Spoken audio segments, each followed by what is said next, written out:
So welcome. We're exploring rhetorical criticism, and in our first set of lessons, we focused on that idea of criticism. We looked at its divisions and subdivisions, and in this set of lessons, we're going to be focusing on rhetoric, the sort of rhetorical aspect of rhetorical criticism. Before we do that, let's do a quick review and refresh our memory and see what we learned about criticism. Really quickly, we ended up with a definition of criticism. We said criticism is a process of making reasoned judgments, and we said essentially criticism was going to be looking carefully at some rhetorical artifact. We noted that we will have methods, and a method will guide that process of reasoning. And when we get to the place where we're making judgments, where we're drawing together and drawing conclusions out of what we've found through thinking our way through reasoning about the artifact, that theory would guide our judgment. We talked about in rhetoric, there are a whole host of different methods, and each of them will have a different sort of lens or perspective, and each of them will show you different aspects, different things going on inside the rhetorical artifact you're looking at. So we have a wide array of methods that we can choose from. We also said that when we get to the process where we're closing down and we're making our judgment calls, there are essentially two major schools of thought about the theories that will guide our judgment. We said that basically you can have constitutive or constructivist or subjectivist theories, and then there's also mimetic or objectivist theories. The constitutive theory thinks of language as essentially a tool for building, for assembling some outcome that we're looking for. So the constitutive emphasizes the power of language to build things, to bring things into existence. The mimetic takes a slightly different theoretical view. It says, hey, there are realities that are out there. You can't, just build everything. I mean, there are certain things that are just true, like it or not, real, like it or not. And that our job, the job of the critic and the job of the rhetorical artist, is to create a kind of mimesis, a representation of those realities that are out there. And that's essentially what criticism does. So if we've been thinking in terms of criticism, let's begin now to turn our attention over to the rhetoric part of this equation. To begin there, I want to start with a question. And it's not an original question. It's a question that I've lifted from the writings of an Oxford scholar, and I consider it one of the most profound and insightful questions ever raised in English literature. And it's a really penetrating question. If you want to get to the heart of rhetoric, this is the question that you have to grapple with, all right? That question is, what have I got in my pocket? Now, if you miss the reference, that's the question that Bilbo Baggins asks of the creature Gollum in The Hobbit. And if you miss the significance of that question, well, that would be easy to miss. Let's talk a little bit about that question. First of all, it's obviously raised by J.R.R. Tolkien, who was a profound philological rhetorical scholar at Oxford. He studied language and how language works. I don't think Tolkien had the profundity of the question in mind when he framed it into his young people's story about the Hobbit, Bilbo Baggins. But I think it's a great launching place. Okay, it's a good place to start, because if someone raises the question, hey, what do you think I've got in my pocket? Well, we can immediately learn a lot about rhetoric by studying that question. So what do you think somebody might have in their pocket? They might have keys. Keys is a pretty common guess. So maybe somebody's carrying around a set of keys in their pocket. That would be perfectly logical. They may have change. If you lose coins down in their pocket, sure, that makes sense too. That's perfectly possible. Maybe they're carrying around a little penknife. I mean, those are not as common today as they used to be, but certainly people still have, little nail files and pen knives down in their pocket. So any of that is a really rich possibility. So when somebody says, what do you think I've got in my pocket? Well, here we go. We've got possibilities in front of us. We have laid out options. One of these, more of these, maybe something else, but we're beginning to explore realistic options. Now, if we want to learn about rhetoric, the thing we want to focus on here is not necessarily the things people are going to guess. We want to stop for a second and we want to remember, think about, consider the things that people don't guess about what I've got in my pocket.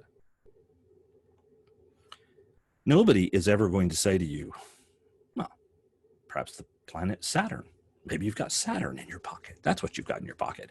Almost certainly, if you ask the question, hey, what do you think I've got in my pocket? Nobody is going to tell you, I think you have the cremated remains of your German Shepherd dog in your pocket. That would be weird, and almost certainly not what anybody is going to guess off the top of their heads. What do you think I've got in my pocket?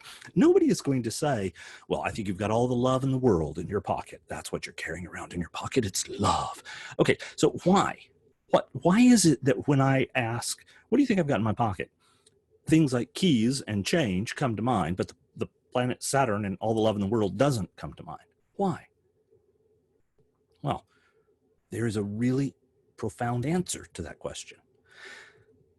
It is because those are really stupid answers. Okay? It's completely outside the scope of most human experience, and in 2 cases at least, outside the entire scope of possibility that I would be carrying that around in my pocket. So those are stupid answers. So we just toss them out. Okay, now we're starting to get somewhere. We are noticing that some answers are not stupid, and some answers are stupid. It's not stupid to say that I've got keys in my pocket. Okay, that's just really quite reasonable. No problem there whatsoever. Wouldn't be stupid to say I'm carrying a penknife around. Sure, maybe so. It's not stupid to say I've got change in my pocket. Yeah, sure, okay. So when we raise that question, what have I got in my pocket? It begins to shape our perspective, and it begins to narrow our focus down. In fact, it's a pretty good clue about what rhetoric focuses on. Rhetoric, in its foundation, deals with uncertainty in human life, but not stupidity. Okay. So basically, rhetoric deals with things in our human experience, in our human life, that might be one way, or it might be the other way. It could go a couple of different directions here, and we're not absolutely certain which direction it's going to go. So maybe it's keys, maybe it's change, maybe it's a penknife, maybe it's something else. But I may have nail clippers, I may have a bit of string, who knows, a receipt from yesterday, a cell phone. Any of those things would be perfectly reasonable answers. And that's what rhetoric focuses on. It focuses on those moments where there are some real and realistic options that we could face. Uncertainty is at the center of what rhetoric does. Rhetoric deals with uncertainty. And that means that rhetoric is never going to lead us to knowledge. So wrap our minds around that. When we finish with something, a rhetorical analysis or a rhetorical enterprise, or when somebody stands up and makes a presentation, a commercial, a political speech, proposes to us to marry, none of that guarantees anything. And when we're done with the process, we cannot say that we know anything. That is not our realm.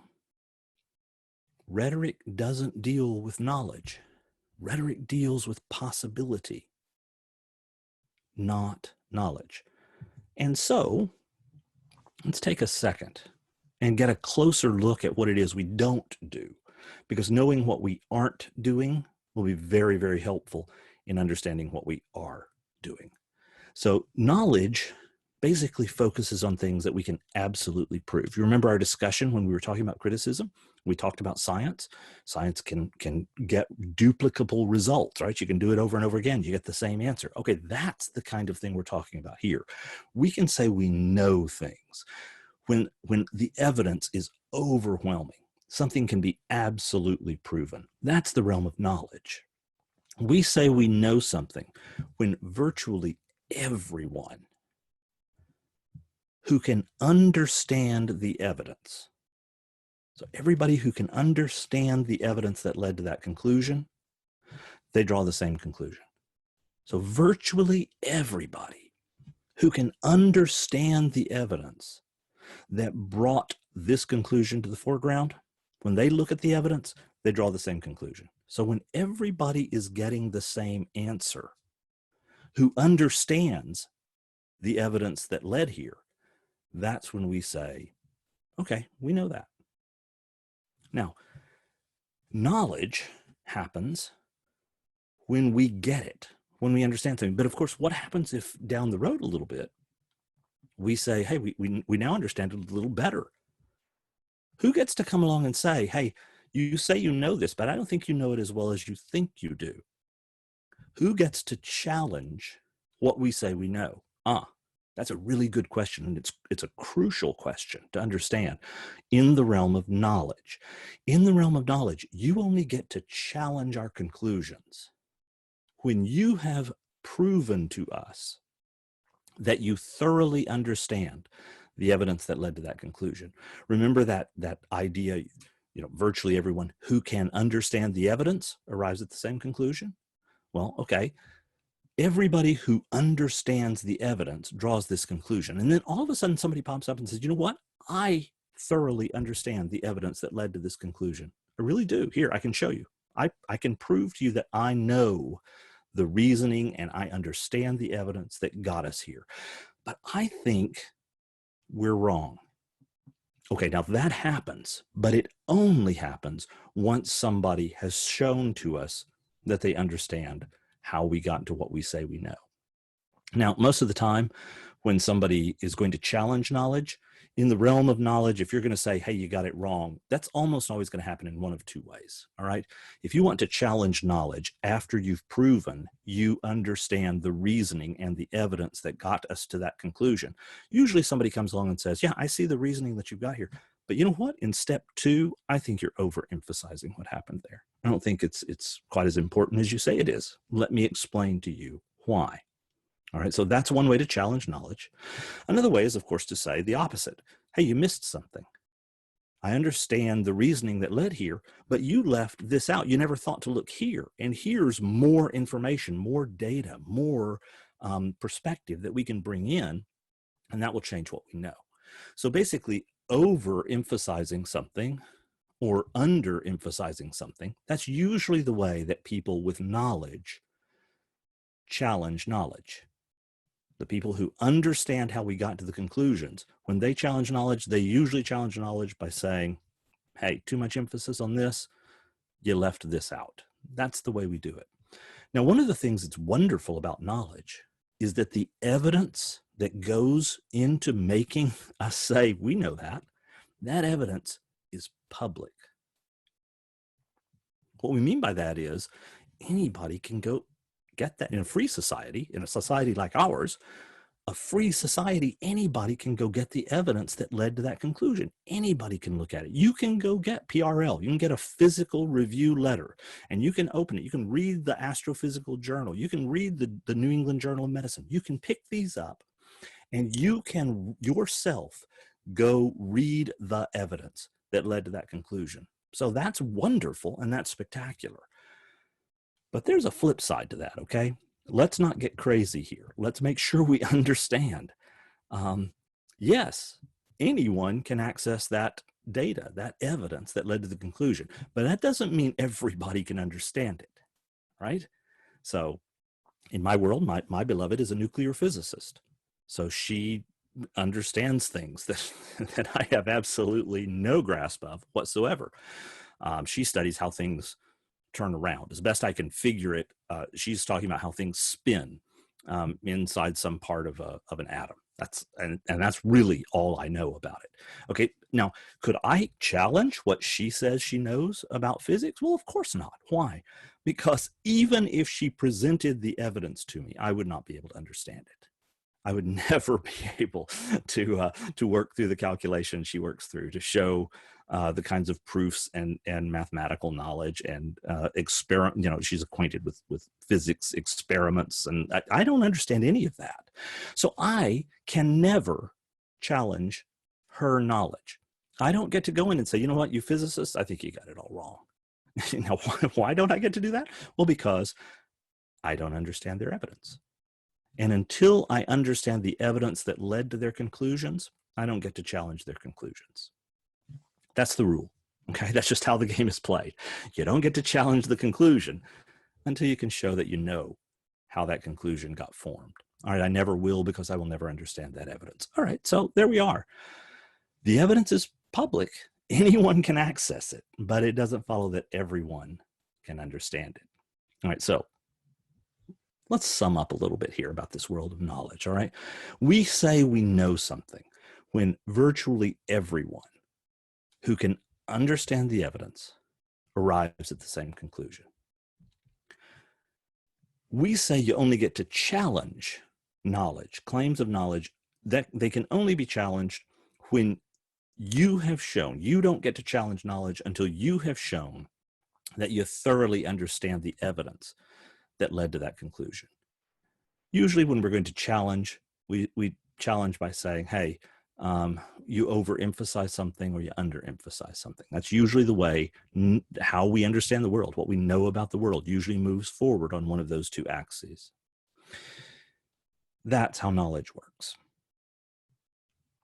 It does not follow that that's how rhetoric works. Rhetoric deals with areas of uncertainty. It does not lead to knowing a thing that can be absolutely proven. So rhetoric doesn't get us to knowledge. So that's one thing that we've got to put in our pocket. When we're talking about rhetoric, we're not talking about knowledge.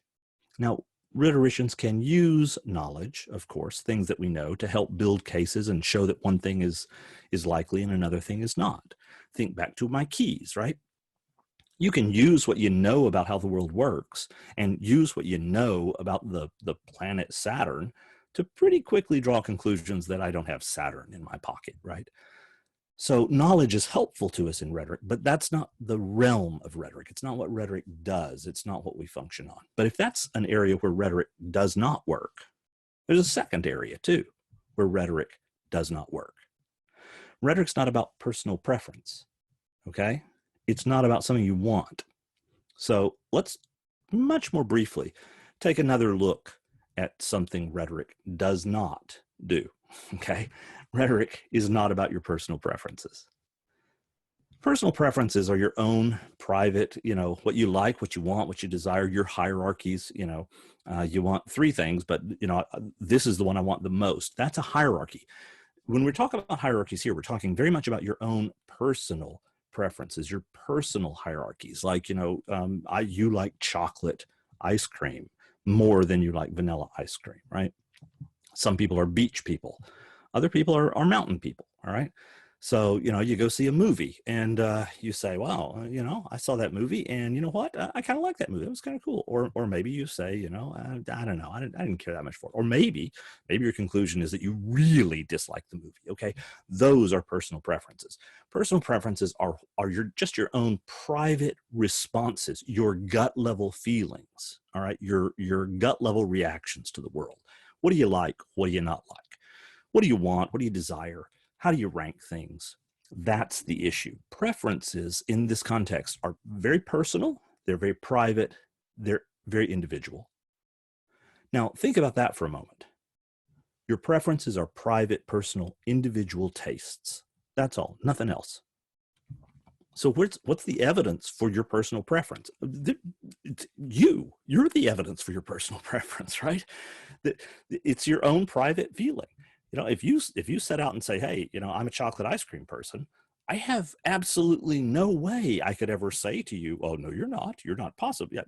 No, your private feelings, your own private desires, that's the only ground for establishing your personal preferences. I'm a chocolate ice cream person. I'm a mountain person. Yeah, I saw that movie. Yeah, it was all right, but it wasn't great.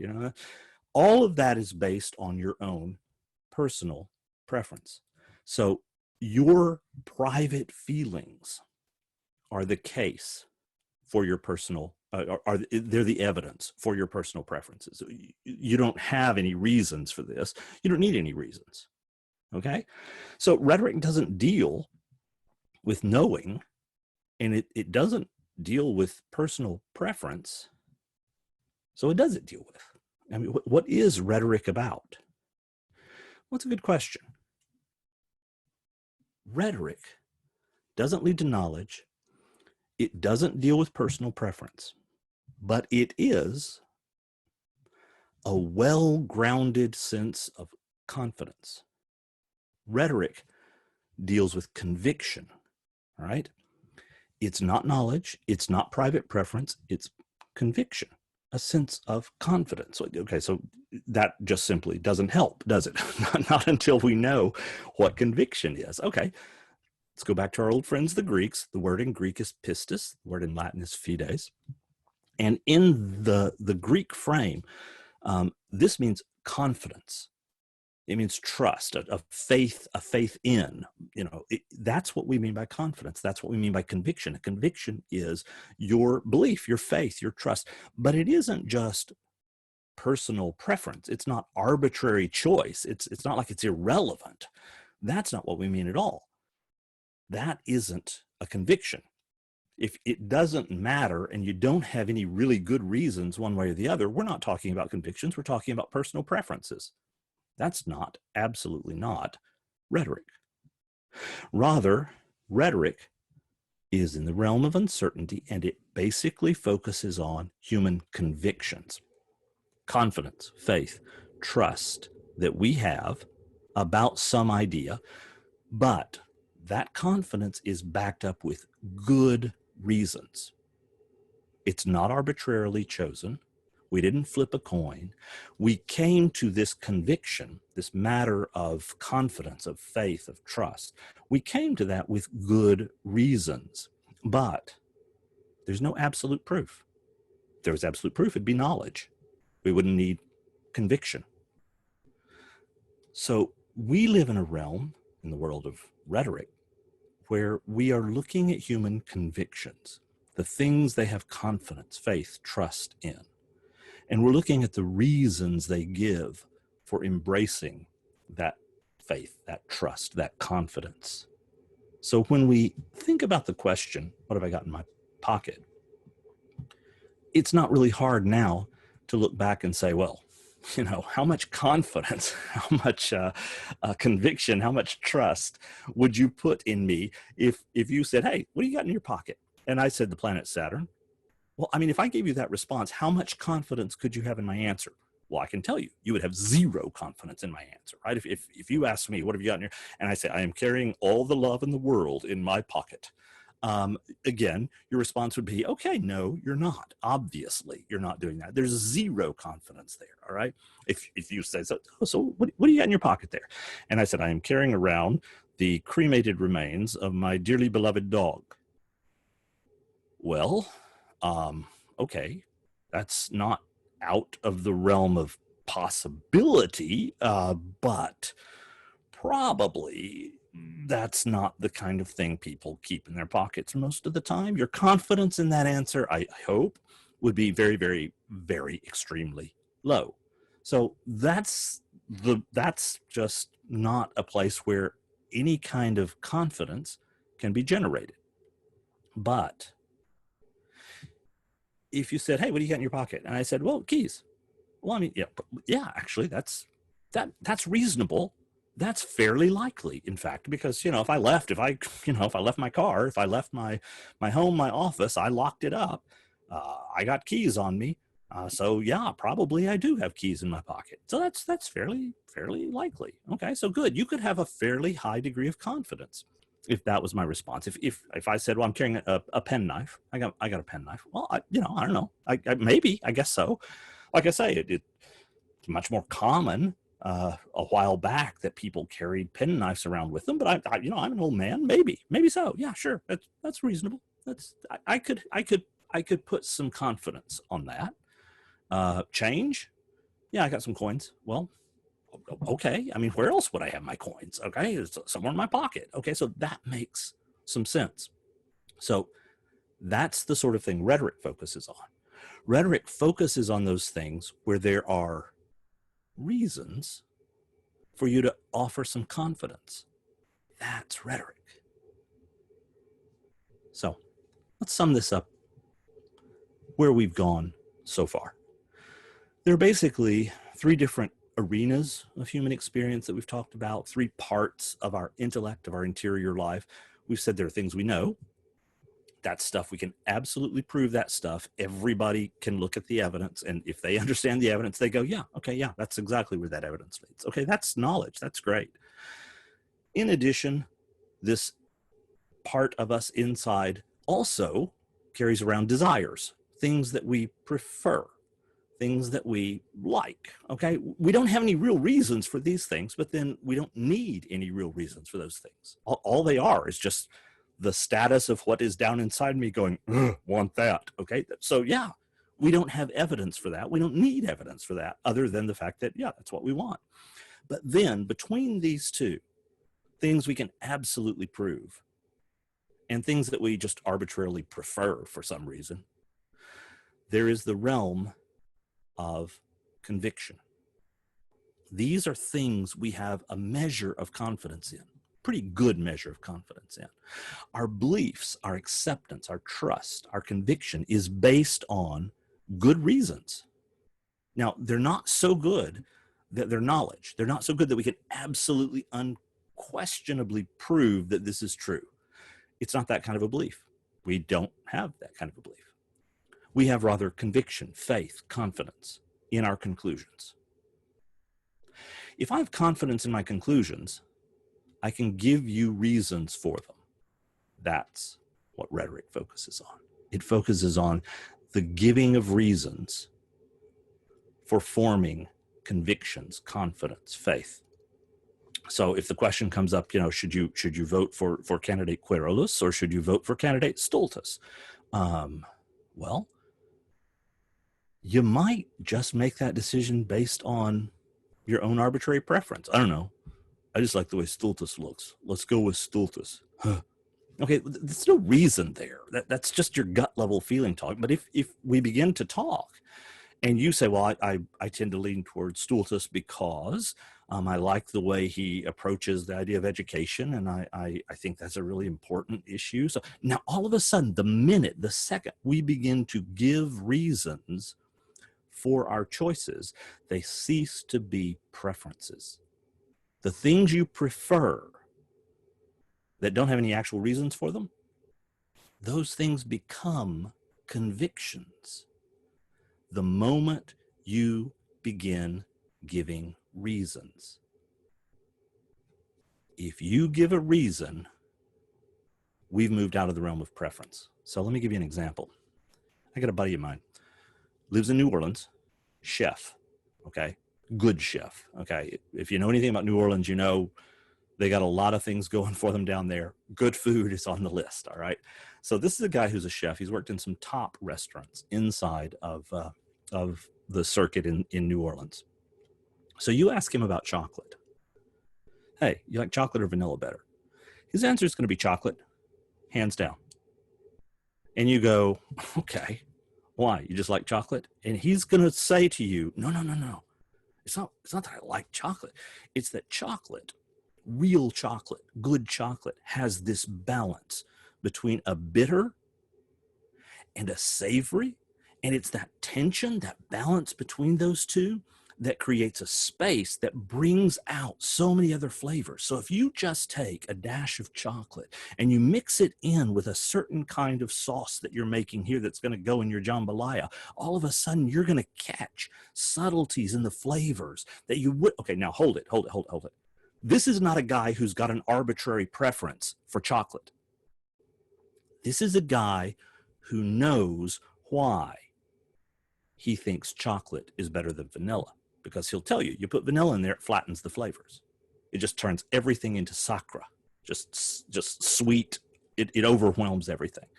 Chocolate opens flavors up. Vanilla shuts flavors down. Okay, I don't know. Okay, I can't tell you that this is true because I do not have any skill whatsoever at cooking, okay? That world's out of my realm like the world of physics. But all of a sudden, I'm listening to a person who is giving me reasons. And those reasons build trust. They build faith. They make me have faith in him. When I listen to him, I go, this sounds like a guy who knows what he's talking about. Wow, maybe chocolate is better if you're cooking. Okay, confidence. beliefs based on good reasons, though you can't absolutely prove that those beliefs are true.